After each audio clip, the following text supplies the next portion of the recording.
Dans les profondeurs silencieuses d'une ancienne église abandonnée, quand la ville dort et que les rues se vident, une porte de pierre s'ouvre lentement. Derrière elle, un escalier descend vers les catacombes, là où la lumière n'a plus de pouvoir et où l'air semble chargé d'un secret trop lourd pour être porté. C'est ici que se réunit l'ordre du voile noir. Personne ne sait exactement qui ils sont.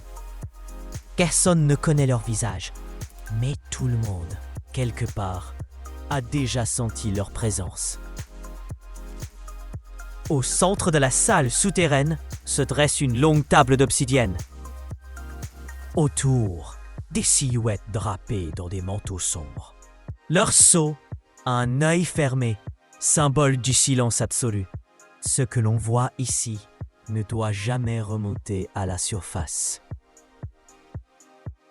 Les discussions se font par code.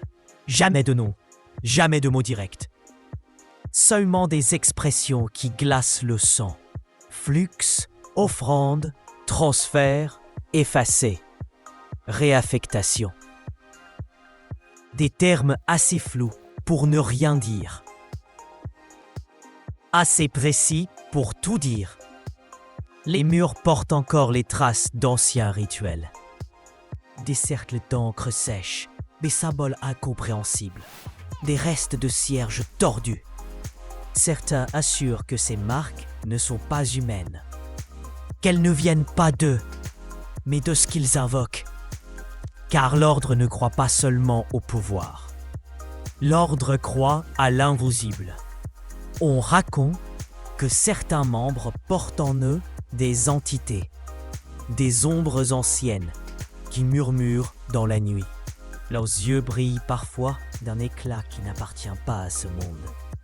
Des voix qu'ils sont les seuls à entendre, exigeant des rites, des offrandes, des actes que personne n'oserait décrire. Dans les profondeurs de cette église oubliée, ils pratiquent une forme de sorcellerie interdite. Des prières inversées, des encens noirs, des objets enfouis dans la terre sacrée pour maudire leurs ennemis. Certains disent avoir vu des silhouettes se détacher des murs, se déplacer sans corps.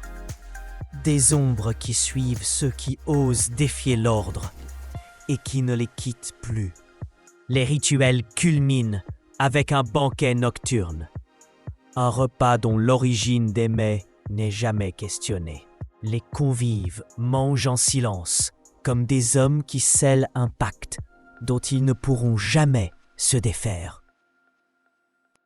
Mais ce n'est pas leur rituel le plus sinistre. Le plus sombre, c'est leur réseau invisible. Ces transferts dont personne ne comprend la nature. Ces personnes qui disparaissent entre deux mondes. Ces dossiers qui s'évanouissent. Ces existences effacées, comme si elles n'avaient jamais été créées.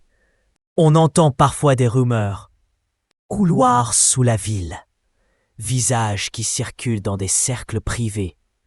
Destin brisé pour satisfaire d'autres ambitions. Des murmures d'accords, de deals secrets, d'échanges inavouables entre ceux qui détiennent tout et ceux qui veulent tout posséder.